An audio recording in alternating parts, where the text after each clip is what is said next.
It's like, you don't go to someone's father and be like, I'm a DJ. They don't in a hurry to give their daughter to you. But wait till you hear me rap.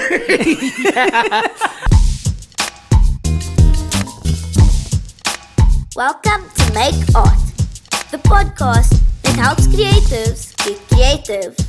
Our community of entrepreneurs will show you how to turn your passion into a sustainable income-generating endeavor. Broadcasting from Cape Town, South Africa, here's your host, Jerome. Hello everybody, this is Make Art. This is the podcast where we try and inspire creatives to get creative. In other words, if you are out there and you are wondering and you are thinking about should I or shouldn't I, the answer is definitely you should be. You should be getting out there and making your art and also creating things that are beautiful and that inspire others. So this is really about you getting your creativity somehow funded, whether you are funding your creativity with a day job, whether you are funding your creativity by selling your works off, whether you are funding your creativity by taking in empties so that you can get some change together so that you can make your art. That's really what this is all about. And it is my hope that you will find something inspiring in these conversations that will get you really in gear and get you busy and out there working. I'm sharing, of course, my network with you. I have here today DJ Eazy. This guy's a life coach. He's a counselor. He's a beat maker. He's a pastor. He's a music business consultant. The list goes on and on and on and on and on. And I think it's really, really relevant. That's why we're talking today about diversifying your personal brand. You've identified and established yourself as one thing, and how do you do other things? Because when I look at this guy, he's been busy with things like Hip Hop Education South Africa. He's been the tour manager for BVK. He's been Showbaraka's tour DJ. JC's Place in the 90s. You know, every good Christian parent was telling their children, don't go there, that place is of the devil. This guy ran that place. So just so much to talk about. DJ Eazy, welcome. It's awesome to have you here. Jerome, thank you. That intro is next level. I must record that for myself next time. Man, I was telling somebody the other day, we hear other people introduce us and we're like, yo, that's amazing. But it's actually all just facts, man. No cap. No cap. In 2020, we say no cap. Yeah, no, awesome. It's really nice to have you here. Thank you for having you here with us. You are a hip-hopper, I think, of an older generation. What I mean by older is a previous generation. I think you were like a few generations before me in hip-hop culture. You come from an era where every rapper from that era, he could MC a little, he could b-boy a little. He's got one b-boy move in his locker. Yes. No? He knows a little bit about DJing. He Yes. understands a little bit about graffiti. We were really multi-elemental in those times. So you started out, to my knowledge, as MC Eazy T. Do I have that right? Yeah, I didn't use MC. I just used Eazy T. And I guess it's not because there was an Eazy E. Because I only listened to NWA later. I think it was later on. I didn't listen to the first NWA stuff. I mean, I knew about the music, but I didn't listen to that stuff intensively. But my introduction to sort of this kind of, or the genre, was Rob Bass and DJ Eazy Rock, who of course didn't spell his name E-A-Z-Y. It was E-Z. And he's passed on, so rest in peace, Eazy Rock. But yeah, so It Takes Two was a big song, obviously because of Lynn Collins' Think the Sample, everybody knows. And if you don't know, you're going to learn today, because he's a DJ on this podcast. So Run DMC, Tougher Than Leather, LL Cool J, Walking with the Panther, and I think it was Public Enemy, Takes a Nation, and Rob Bass, and amongst other things like Technotronic, Pump Up the Jam. These were records that a friend of mine's older brother had. My business, or the reason I was at his house after school, was because they were the only guy in our class that we knew with the Mnet decoder, or the closest to the school. So our 10:30 break, if it ended at 11:15, we obviously didn't go back to school till the second break. So we went and watched like the 11:30 movie, make like omelets and have like tight and watch Mnet movies. And then it got to a point where obviously, there's only so much movies you really want to go watch, or, you go and you try and catch up on homework, whatever. But his brother had these records, and of course his brother was at work during the day. and it was like, my bro, let me check these records out. Oh no, you So did it's not like, dig through this guy's so it's like LPs? go through this guy's LPs. Sacrilege. But my brother worked in a Christian record store, so I knew how to touch records and how to like handle it. So with your what you call it, not the index finger, this middle finger on the hole, where the Where the spindle- sticker yeah, is, yeah, yeah. basically go there and like handle with care, because I've seen my brother do that and take care of vinyl, because he was a DJ, like I said, in a record store, and he did most of the people in our church or youth, if it was their 21st or birthdays, he would take a bunch of records with him and play. I'm talking Winans, Denise Williams, Vineyard, Maranatha music, whatever was popping at the Okay, time. so your Andre brother- Crouch. your My brother was the cool one. My brother was the cool one, and for me then wanting to get into this, I then started with automatically having those records as a Christian who plays music.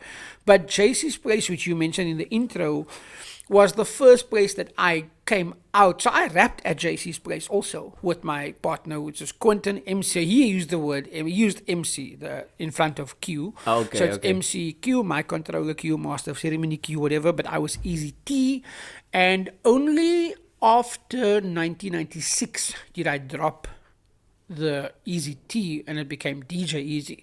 So when I was at JC's also, it was just Easy. It wasn't even DJ Eazy. I was just Easy, because that was got the name from the rap thing.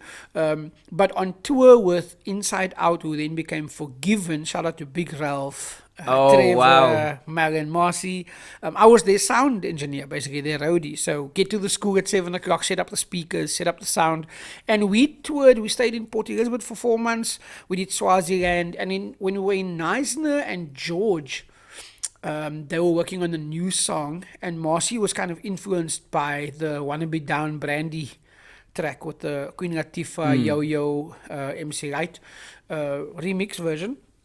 So they did the song called Gotta Take a Look. And because it was sort of a work in progress, and this was like a predominantly high school audience at this venue, when they showed up and I played it live from the drum machine, so it wasn't recorded onto cassette like the other beats were.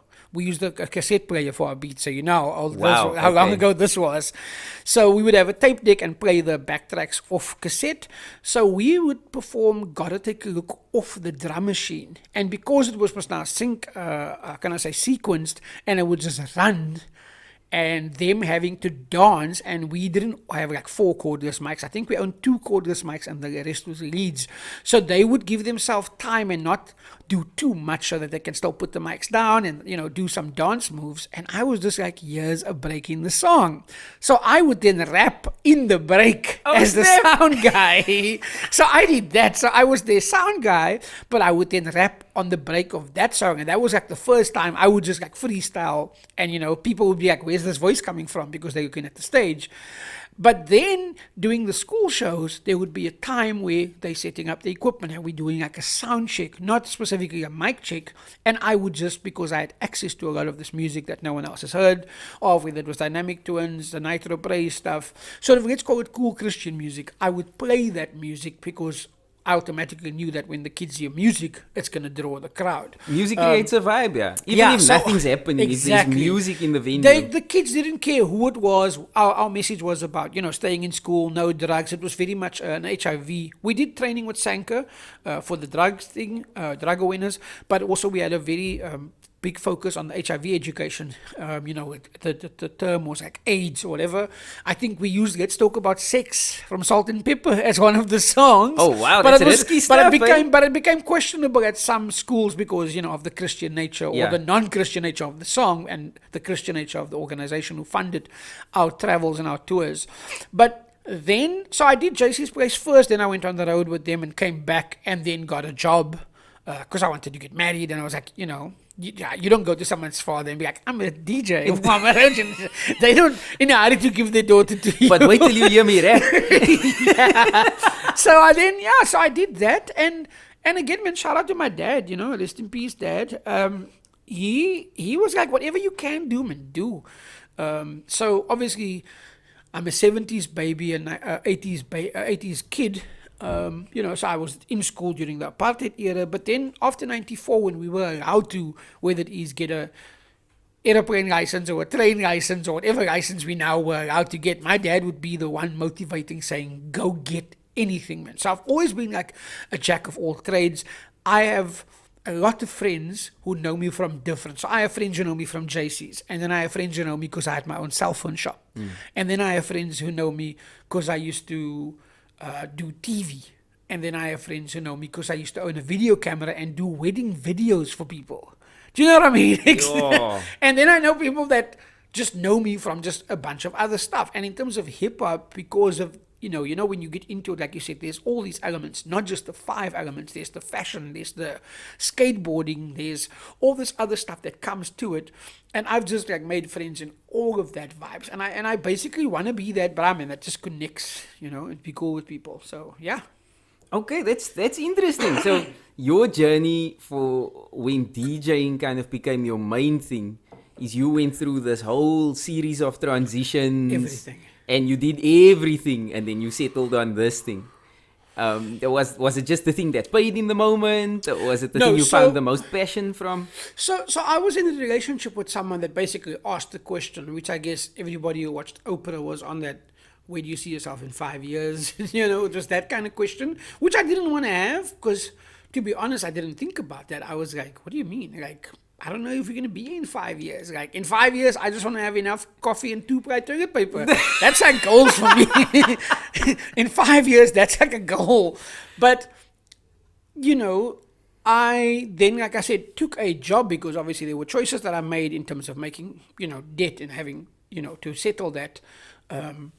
So I worked as a manager in a cell phone store, then opened a little kiosk shop in Fishhoek. And after 6 months, when other competition moved in like at least 3 other stores within like the space of like 500 meters, it became like a thing. I lived in Rondebosch at the time. I came back to Wynberg to the shop, and then I was doing a UCT radio show at the time. I just went to my boss and told him I wanted to quit before Fishhoek, and he was like, no, let me give you a piece of the business. And even then, it didn't work for me because I still felt like after a year of hard work and whatever, you know, he would be the one going overseas. He would be the one buying his wife another car. He would be the one doing stuff. And I was just like, no, man, I'm making another guy rich. I'm working on his dream. But shout out to Verbs. At the time, it was called No The Verbs. I was his tour DJ. We did Botswana. We came back from Botswana. And he had met friends, and one of the friends worked in a bookshop. He went there, purchased a book called The Dream Giver, Bruce Wilkinson. Yes. And Verbs was like, you need to read this book because it kind of changed his life. And to be honest, even with us being influenced by whether it's the MTV stuff and the other stuff we were, you know, just kind of taking in through the hip-hop thing, Verbs was like a diligent person and a good steward of his resources, you know, and he was like a guy, and he explained to me how he met with Grits and how him and Coffee held down a job and how they did stuff.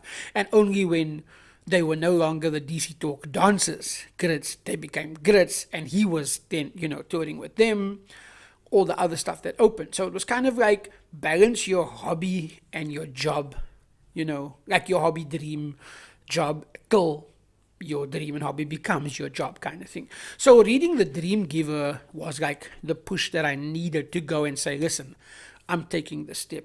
Because my boss kind of knew, look, there's no way UCT Radio is paying you what you're making at a cell phone shop. And I was like, but that's where you're wrong. UCT Radio is not my source. Just like you're not my source. Yeah. So when I unlocked that thought, you know, or that kind of thinking, I was like, and I think I shared this with someone the other day, man. It's like there are people that can help you, and they probably won't. That's the bad news. The good news is those people aren't God. So I've made like you know, I'm intentional about, you know, making God the center of everything. And obviously, you know, it's not maybe evident for a lot of people in everything that I do, because you don't see me wearing, you know, big t-shirts with crosses or fishes or anything like that on it, because that's just how I feel to, like, you know, not to live my faith that way.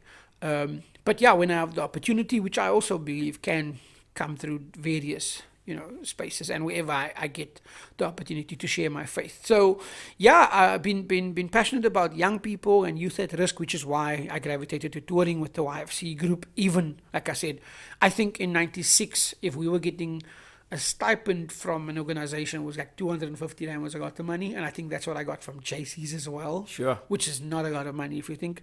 And we were just like happy because Mr. Price was like our sponsor, I think. So we would get like walk into a Mr. Price and get like clothes from Mr. Price. Oh, you guys are balling? So it was like, yeah. Because the only other people that were getting stuff was POC. They were getting Ewing and High Tech. And it's like, huh? Exactly. So it's like, yeah. So it's like no one else was getting stuff, you know.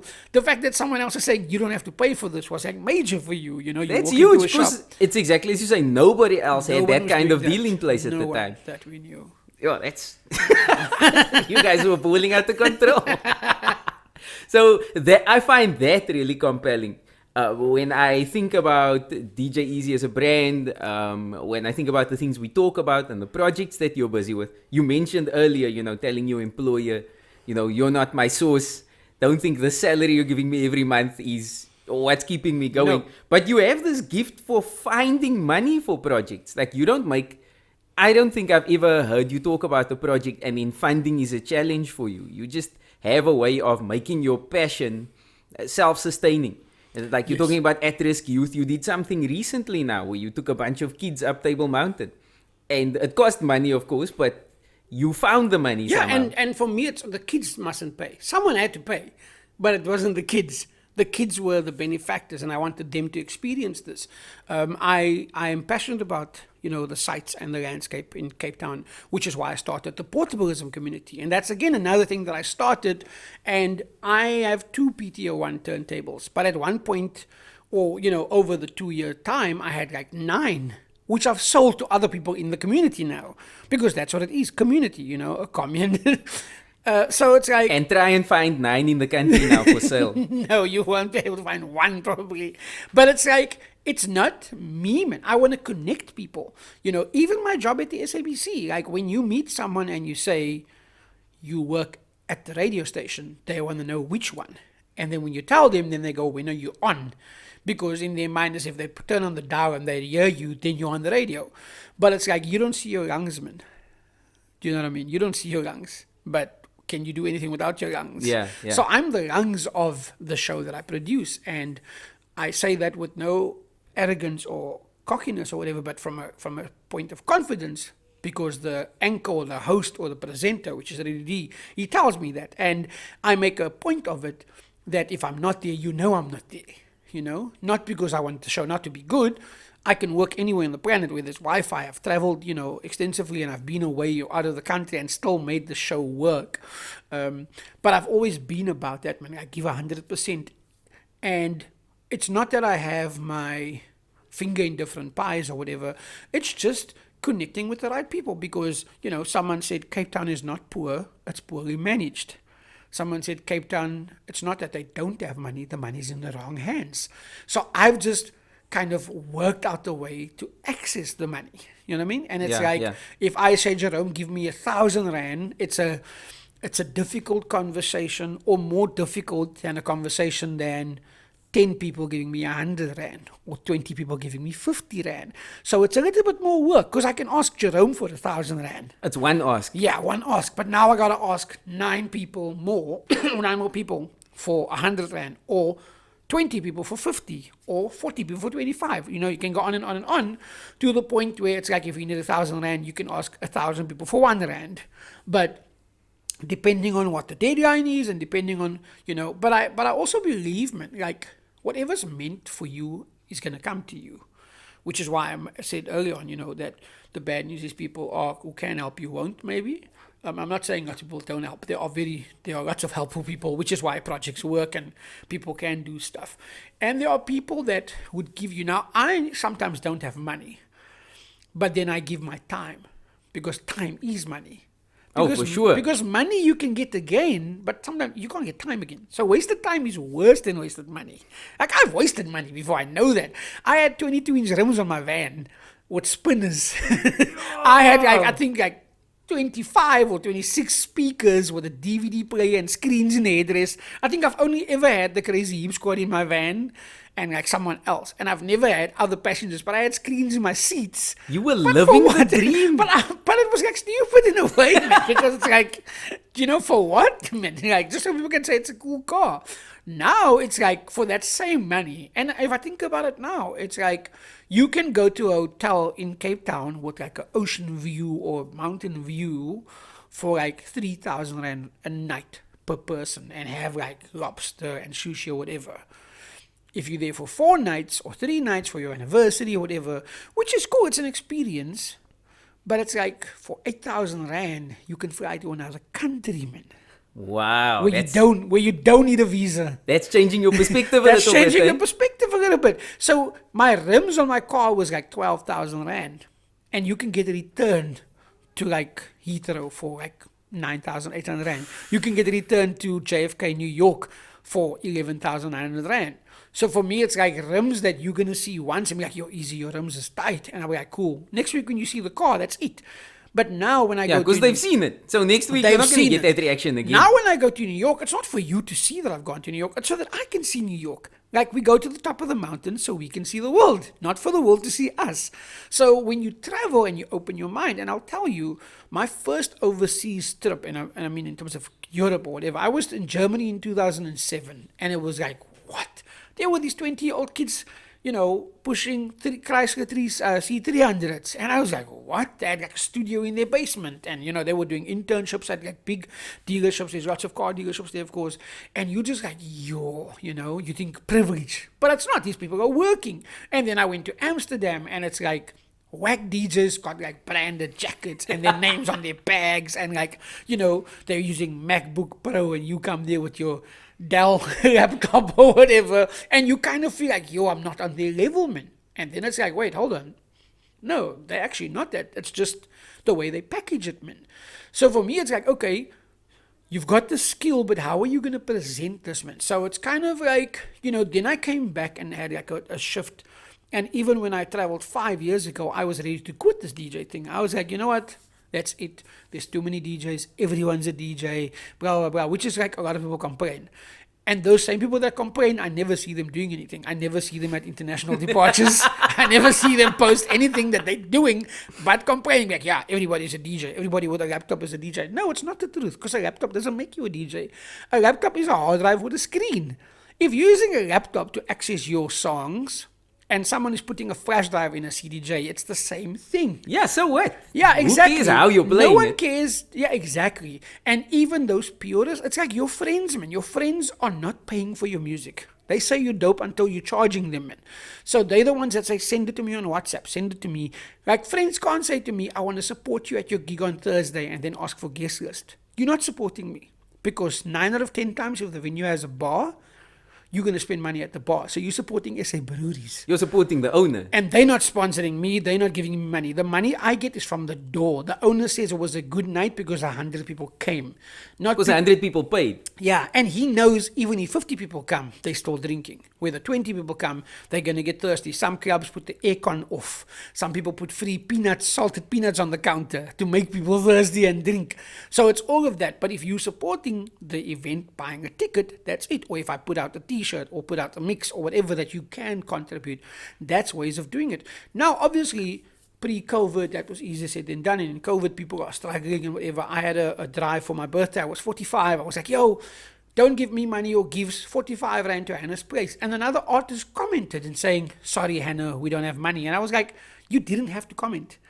Like, you could just move on. And for me, it's not the fact that you didn't have money, man. It's the fact that you had to say something. Yeah. And for me, it's like, that's sad because we live in a era where it's like, like I said, a wise man speaks because he has something to say. Fool speaks because you have to say something. You know what I mean? That's a tweet I saw. But I was just like, you didn't have to comment. And it's like, it's just sad because I know that if you just didn't go to buy your expensive 38 rand cappuccino tomorrow morning, or you sacrificed your, packet of cigarettes or your whatever else you've got, then you could have donated. Not to me, but to these kids who need it. Because like I said, the work that Hannah's Place of Safety is doing is amazing. I commend it, and it's something that I don't think I could do. I'd love to help more, and it's like, it's not like a guilt, like I'm telling people they're doing what you should be doing. It's like they're caring for kids. It's like babies. It's not like they're caring for people who can't help themselves. It's literally kids who get left stranded or dumped or whatever. But not to digress too far, Jerome, it's like in terms of the music has allowed me to meet so many amazing people who love music, who've been involved in music or not involved directly in music, but want to support the arts, And, art is everywhere, man. Do you know what I mean? This mic was designed by someone. This laptop was designed by someone. This glass was designed by someone.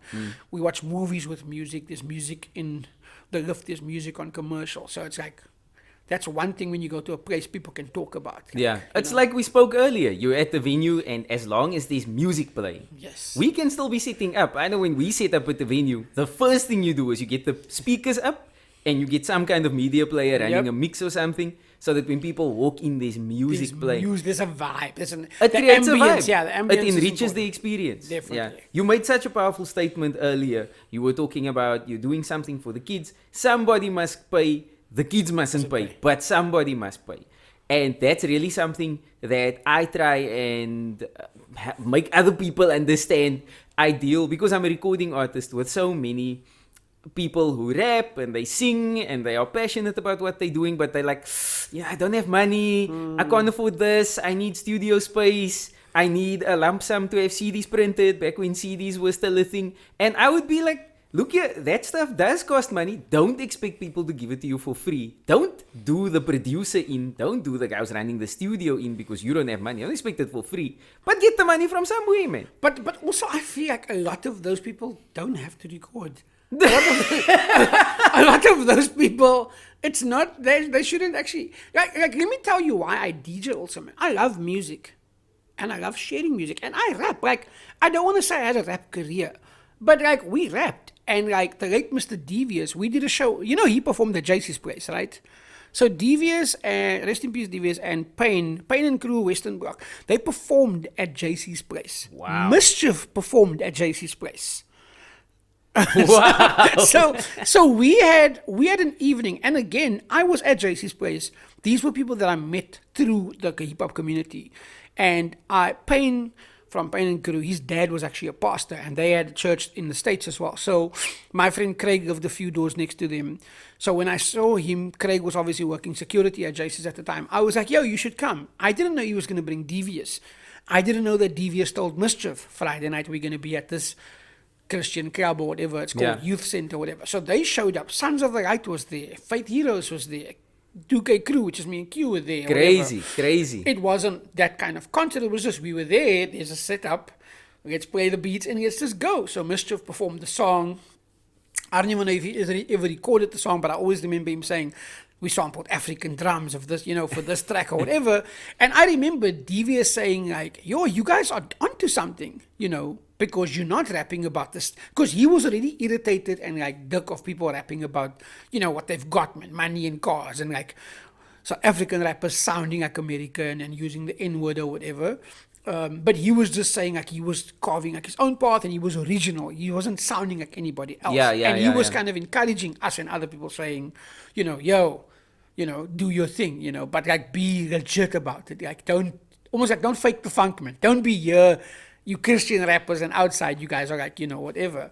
But the thing I was saying earlier on, I just felt like if I believe music is powerful and music can like change people's thinking and whatever, and there's already dope music there, man, why am I making other people pay so that I can record songs like that? Because if people want to hear Show Baraka, they must listen to him. They mustn't listen to me trying to be Show Baraka. Yes. And I feel that's a big percentage of the people that are saying, I need studio, I need. They don't need. They're just looking for a way to sound like someone else, or they're looking to just package what someone else already did, man. Where for me, serve, man. Serve. That's like the bottom line first. And like I said, when you can't give someone money, give them your time, man. So, and when I say about time, it's like if you have an event coming up, I can share your event.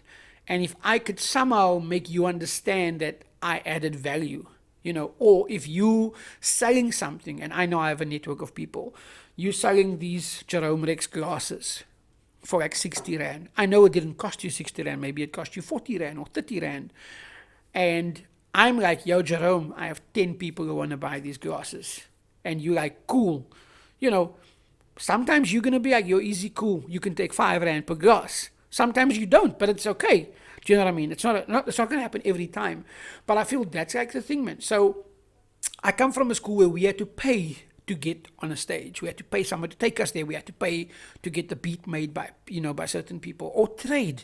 Jerome, if you make me a beat, my dad works at Philips, I'll organize this for you, a discount on speakers, or I'll give you a CD player. Or Jerome, if you do this, I'll do that. And I've done those kind of trades as well, whether it was for tires or whatever the case may be. And that's one way of making it work, the barter systems. Yeah. And that's really something I would love to see make a big return in our community and in our culture, in the creative community in general, is that, listen, what can I do, man? What can I add that has value for you? But let's talk about some of the things that you do. I know you're in beat making, but in a really serious way. Like, I don't know undercover. I don't know many DJs who get their beats played on the platforms that you do. I don't know many DJs. Let me just throw this out there, who have rapped on a track with propaganda. Yeah, raakwijs. You're running a dance school with your wife, with V. When you branched out from let's say your main thing, okay, because I know in different arenas you are known for different things. Yes. Some people invite you as a speaker, some people invite you as a DJ. There are different disciplines in different spaces where you are like the authority. But when you move and you branch out from one thing to another, do you find that is easy? Is it difficult? Do you find people struggle to take you seriously? Because you was the DJ, man. Why do you want to come talk to the children now? It's that's the thing. I've made myself. So I'll tell you now. I saw a picture yesterday of me holding the mic, and I'm trying to remember where it was. Oh, so shout out to Simone from Hype magazine. So in 2006 or 7, Hype magazine had a park jam in Guguletu at the sports complex. They had 3 Months Cup, Teba, the original social worker. Azul was on decks. They had Jimmy Flex, Uno, Lee Ursus, Jitsfinger. We had a crew from Germany or whatever. Hype magazine wanted to do this park jam. And Simone was like the person from Joburg that Hype magazine had sent or whatever, had either missed their flight or wasn't coming. And Simone's like, Eazy, do you want to host the park jam? Do you want to be the MC? So up until then, I've never hosted or MC'd a park jam. I'll be honest, I've never done that. And you must also remember, so that's 13 years after JC's Place. So I've done JC's Place. And at JC's Place, I would host an event. We had the family celebration, which was put together by myself and JK. The crew was called Chosen. We called it One Family. So I've curated sort of like hip-hop nights or like cool youth nights at my own church or at the venue. But in this sphere, I wasn't known to do that. I've DJed, in Swaziland and other places, not just in Cape Town, but I've never DJed in Long Street. Do you know what I mean? So now it's like, okay, Brown is inviting me because Agenda is filming him working with the homeless kids, and he's going to perform a few songs. His DJ was Kavera, and he was like, yo, can you also come through and do something? So now I'm at Zula Soundbar. That was the full name. It wasn't the Zula Bar. So I'm at Zula Soundbar now, playing on Long Street. But remember, this is a venue where like the original, the Funkong Bantu system is playing. This is like Roz, Dubmaster China, they playing all kinds of like eclectic numbers there. It's like, this is the gig. Prasa van die Kaap, I think, had one stint at Zula. I can't remember. Azul frequented the venue because High Voltage was very, their stable was performing there. So it's like Teba, Ija van Lyric, Ogodessa, Grenville's band as well. So I knew the venue, but I've never DJed there. So when I got in there again, served, no attitude, met, Vusa and Zoe, the owners, and it was like just cool. And they just liked Eazy. So it's like, I met this kid who worked at the video store, Rustam, who was an up-and-coming comedian. He passed on sadly, so rest in peace, Rustam. He worked at the video store, and when I walked in, just because of how I was dressed, we struck up a conversation. He knows I DJ, and he's like, oh, I'm starting these Monday night comedy nights. And I'm like, oh, so it's just comedians. He's like, yeah. And I'm like, DJ? He's like, we don't have money. I'm like, okay, man, just let me get the videos. When I come here, put these videos on your tab, and you got the DJ. So I DJ at Zua now on a Monday night. Do you understand what I mean? And it's like, I knew who Juice was, but now it's like we became chummies because Juice is friends with the sound guy. So it's like, there's the circle again, and people just, that's how it is. Like, you can be dope, but if you're a whack person, man, no one's going to work with you. True, or you true. cannot be dope, but be a cool person, and people like having you around. So it wasn't so much whether I was a good or the best DJ. It was more like I was a good person, and I wanted to make that a thing, man. I wanted to be like, I don't want to say likable, because self-confidence is not like, I wonder if they like me. Self-confidence is, I'm okay if they don't, man. But be the real you. You know what I mean? So I'd rather you like me for who I am than you like me for who I'm not. So I always, kept it 100, and people knew me for what I believe, you've never seen me drunk in a club, you've never seen me steal something, you've never seen me, leave the club with another brother's wife, or whatever the case may be. So, and again, that might not be the same what someone else considers important or morally or whatever, but I would just wanted to make that's my thing. Oh yeah, for sure. So, Everyone's got their own personal brand, they've got their own boxes. image they want to portray. But I mean, so that's 2007, right? So now I'm doing the hype thing. Then it's like with the Hip Hop Education South Africa, whenever we have a gig, Azul DJs and I DJ. It's not a competition. I want to see him win, he wants to see me win. Azul taught me most of the scratches I know at his house. But now it's like we're at an event, Azul can't be at the door and DJ. I can't DJ and host. So we got to do it. So Azul DJs, I'm on the mic. We have a friend of ours. She's at the door, or he's at the door, or he's managing the sound or whatever. So now I'm just taking on that role of like, the MC or the host of the night. And that's like the thing. And it's like, I just fit into the role, and Azul is cool with it. He just knows he's going to DJ. It's not like he says, I'm not going to DJ. You must. It's like, it just works. 2009 happens. I don't know how many thousand people are waiting for Mos Def to come on stage. But after Mos Def is going to perform with Robert Gasper Experiment, I'm going to DJ. So before Mos Def comes on, Falco is now on stage. He's DJing because we were the Chief Rockers. We just launched Classics less than 3 months earlier. Mos Def is not there. We don't know if he's arrived yet. We don't know if he's late. We don't know if he's on his way. The band did their sound check.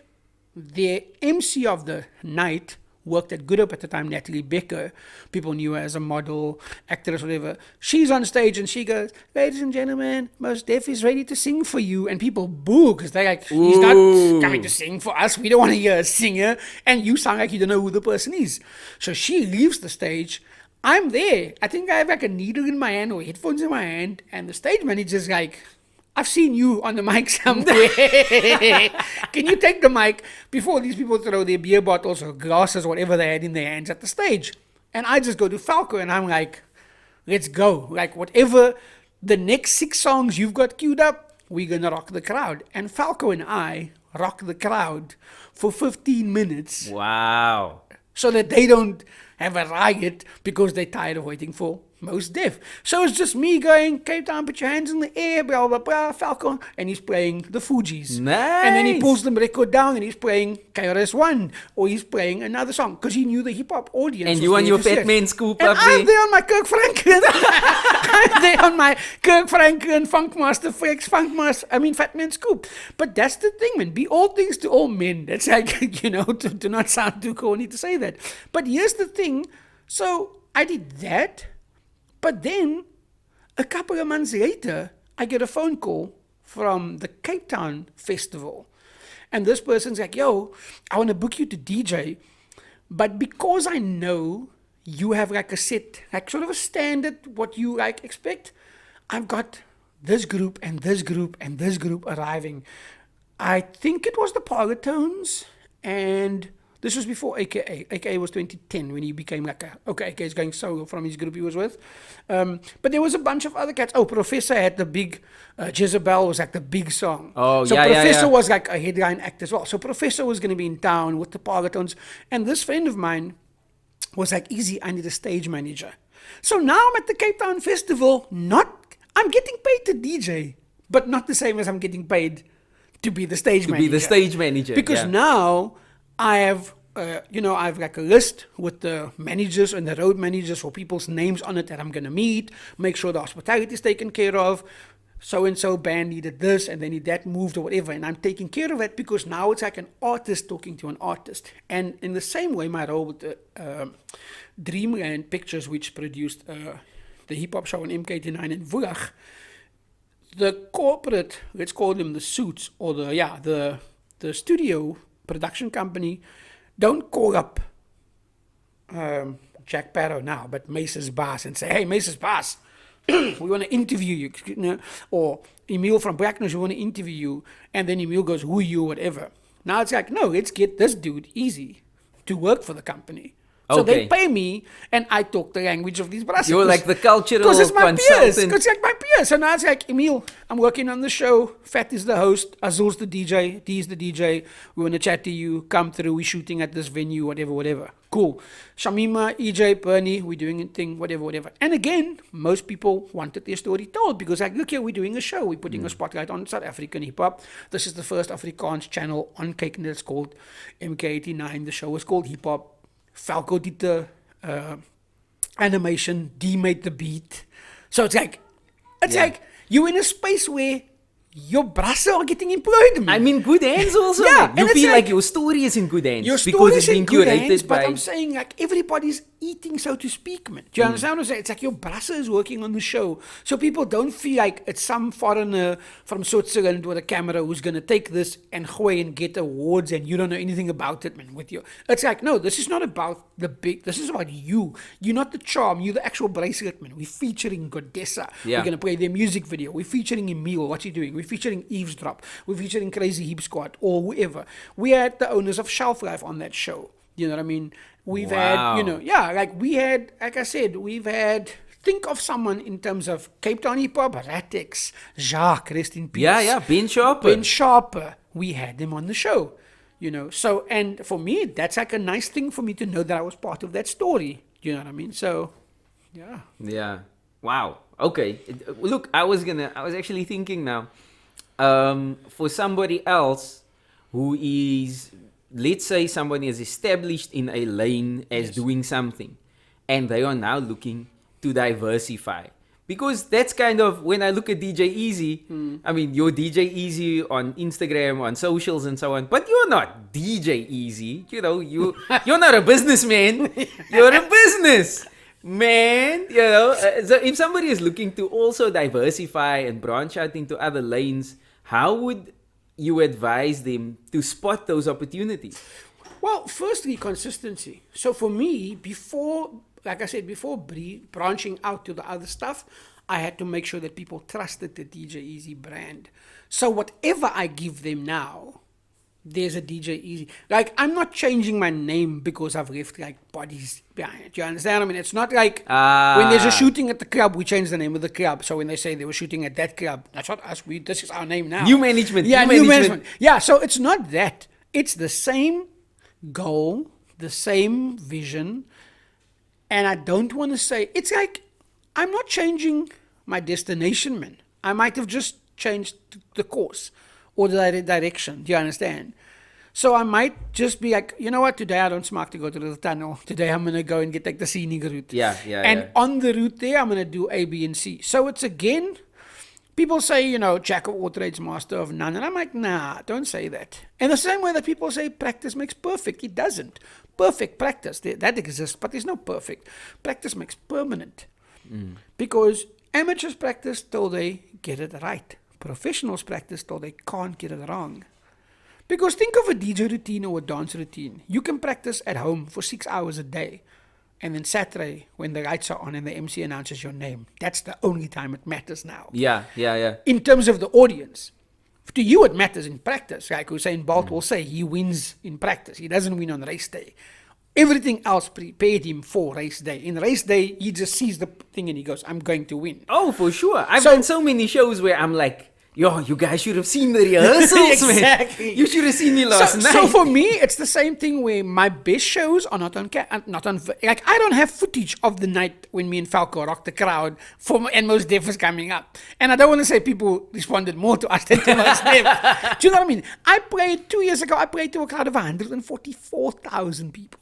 That's like insane for me to think about that. I've played to 14,000 people, and I basically brought the volume down, and the whole crowd sang Bob Marley. Man. Oh, wow. Do you know what I mean? And it's like, that for me is what makes my DJ thing fun. It's like Priceless. to hear 14,000 people sing Sipho Hot Sticks Burn Out and know that his manager's in the crowd. Do you know what I mean? It's You like, can't buy an experience so for like me, that. that's like the experience, yes. And it's like, but I don't have a video of that, unfortunately. But it's okay, man, because I did that. Then it comes to like where I've gone to a school and spoken to a bunch of kids. And one child is like, this morning on my way to school, I thought that when I get home this afternoon, I'm going to just slit my wrist.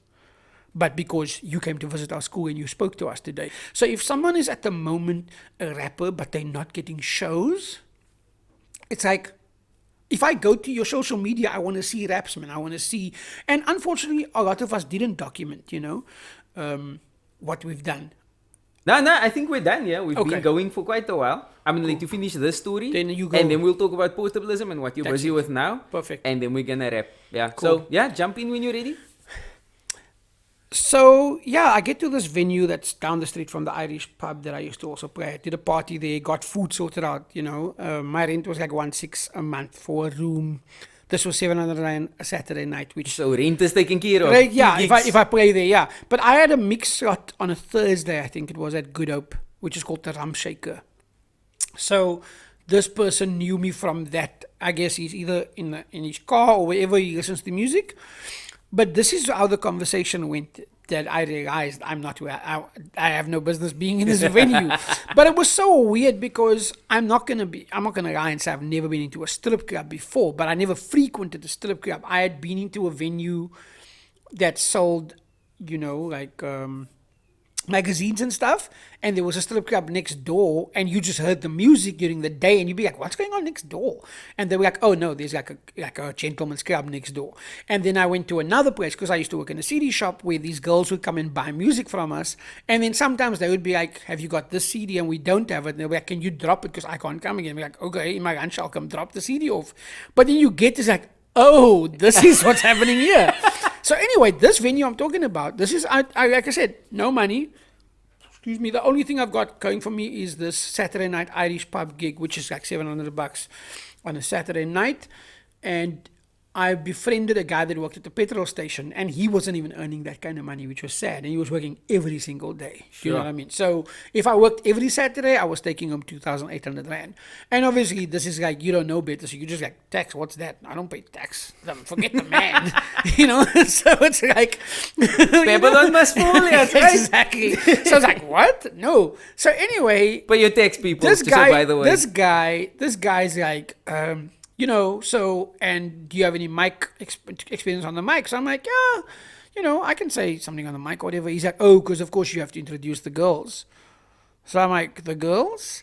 And then I look and I'm like, oh, that's what this is. There's like a stripper pole in the middle of the space where we're sitting. It's like, because we're on the second floor of the venue.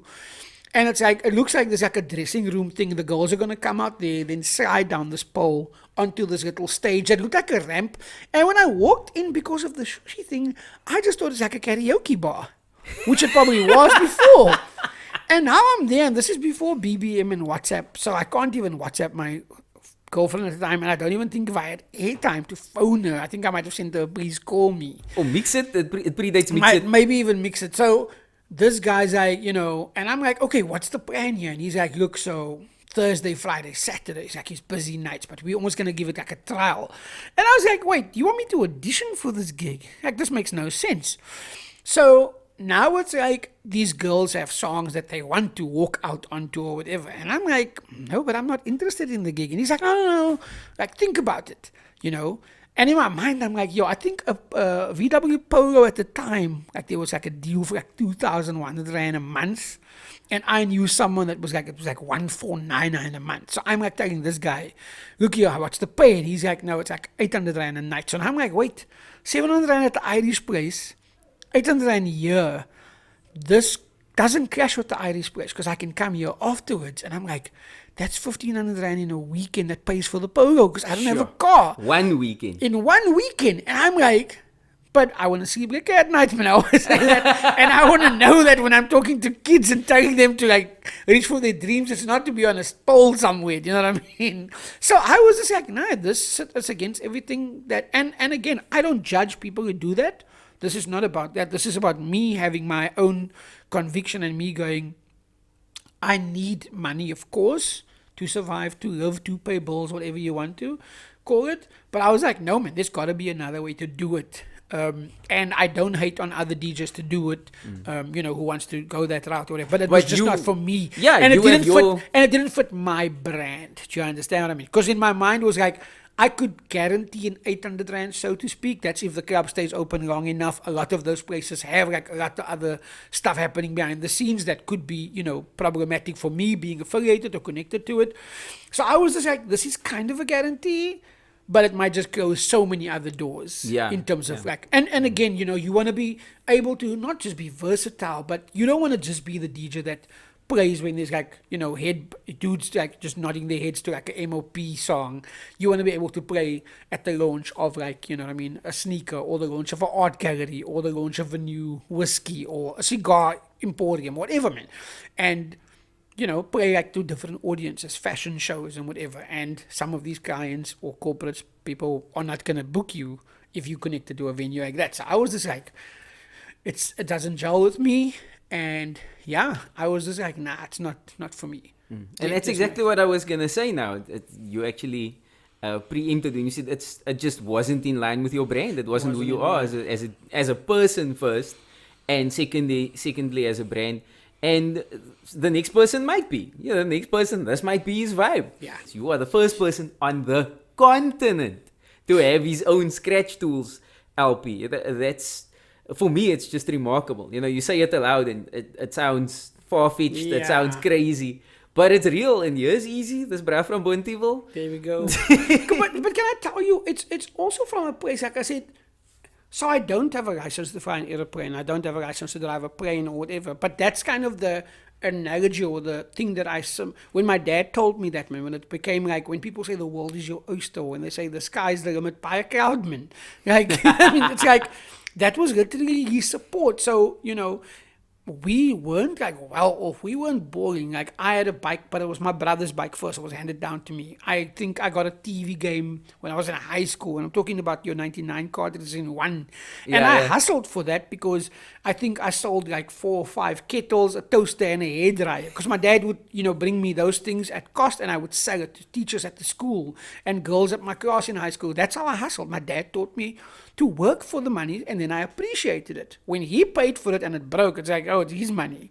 But when it was my own money, I took care of it, man. So that's also a thing, like I said, and only now that he's passed on, I actually understand so much. And it obviously makes it, a bit more emotional for me to even think about it. But how much, his input, man, or how much he invested in me as a dad and as like a role model and a mentor. And I know that people don't have that. So then again, also, man, one of the best life hacks is just to connect or surround yourself with like dope people, man. And for me, I think that's the thing, man. There's like an accountability, there's like a community angle to it, there's like a fellowship angle to it, where it's just like cool, like-minded people, man. If you want to paint, hang with people that paint. If you want to work on cars, find someone else who's passionate about cars. Standing on the corner, you're not going to learn about cars there, man. You know what I mean? And it's like, that's like the rules of the game. If someone says, I gave you the keys, that's like the keys, man. Like, in Afrikaans, it says, soort soek soort, man. So in the same way, if you want to be bad, find other bad dudes, and you're going to be bad together, man. So in the same way, it must work for good, And I was introduced to this hip-hop thing as much as there were dudes who were black conscious, and there were people who were talking about, the head rap sisters and the bean pie, bow tie brothers, or there was different avenues in hip-hop. I gravitated towards the hip-hop that was fun, the hip-hop that was like, there were skits on the records, there was storytelling, was like compelling. And I didn't know, like my history books didn't have Louis Farrakhan in it. Public Enemy mentioned him in a song, and I had to find out who he was. I didn't know who Mario Andretti was. Tribe Called Quest quotes and says, lyrically I'm Mario Andretti. I'm like, who's that? Fidel Castro, Jairo the Damager says Fidel Castro. You're like, who's that? This is before Netflix and Facebook and the internet. So prior to the internet, we got our information from rap records. Oh, for sure. When Ice Cube Most says... Def, Mathematics. Yeah, exactly. You World when Water. Ice Cube is talking about stuff in Wicked, staring out the window like Malcolm, you don't understand it till you see the Malcolm X picture, man. The iconic picture of him looking through the curtain, man. And it's like, that's like amazing, man. And like I said, that's like how we tweet now. We said so-and-so said something and it's like a quotable. So hip-hop quotables, man, that's like the thing. And then also there's like the fun element. Like I said, Shaquille O'Neal, man, rap. He's got a rap record with the Fushnikins, man. And that's like amazing. So anything is possible, man. And someone told me that it's too expensive to have an app in South Africa. It's like almost impossible, it's no point, whatever. And I did it. I was like, I'm going to do it. But I did it as part of when I did Eazy Does It, which is this Connect series of like, creative sessions, 30 people in a room and just sharing ideas and someone There was a strategy behind it. Yes, there was a strategy behind that. And then it was like, okay, cool, I've done it.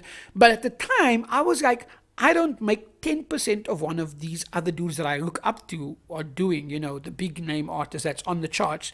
But they didn't think of that. And at the time, Uber was saying, we don't own any cars, but we're the biggest whatever, taxi company. And Airbnb was saying, we don't own one hotel, but we're the biggest hotel company, whatever. So it was like, if you're not online, where are you?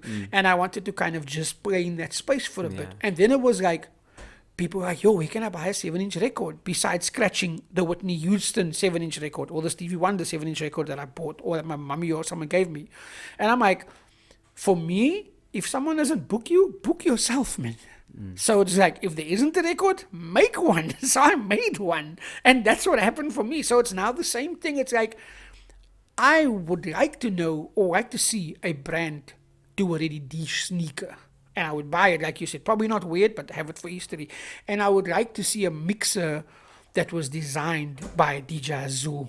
Do you know what I mean? Or, people celebrate something that E20 did, or people celebrate something that Early B or Yemo B or some more youngster or, someone else did. That's like a thing for me, like you said. And when I do it, it makes people understand that it's possible. Like Obama becoming president, black kids in America was like, yo, this is possible. Yeah. Do you understand? So now me, it's possible because it's happened. Because it's happened. So for me, it's the same thing. And that's always been the case. People used to say things to my dad where it's like, that's impossible, or so-and-so did it. Like if I tell my dad, this is difficult, and he's like, but someone is doing it. Like, do you want to run the 100-meter race? You can win. No, Jerome is running. He's fast. Yeah, but Jerome's a human.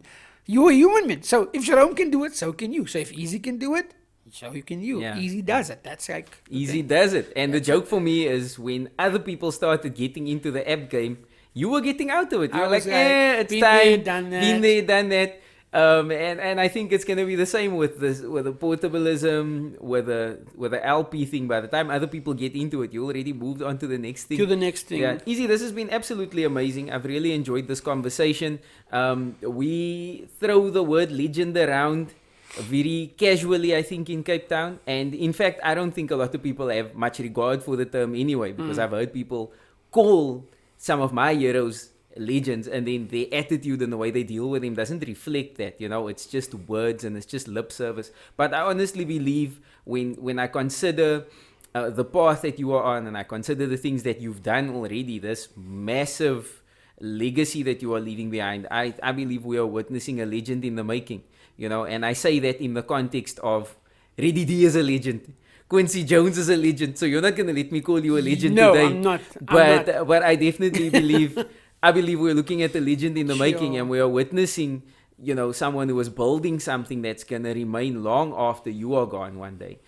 So thank you for that. Please keep planting your feet on unexplored territory. Keep putting your feet, there where there's no road, where there's no tar, where there's no paving yet, because people like you pioneer and you trailblaze, and it kind of shows the rest of us what's possible and what we can do out there. Thank you so much for joining. Thank you, man. I was in the Scouts, eh?